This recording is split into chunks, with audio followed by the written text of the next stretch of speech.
човешкия зачатък ли? Творческия. А всеки човек ли е творец?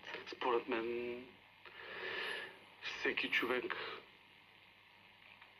има този дар и тук този въпрос ме навежда на мисълта, че така, когато Бог сътворява човека, вън от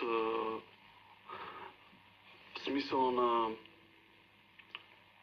вън от антропоморфния смисъл, че Господ е създал човека по негов образ и подобие, аз смятам, че Господ е създал човека по негов образ и подобие именно чрез способността човек да бъде творец. Защото Бог е започнал да твори. Той е създал небето, земята и всичко, което е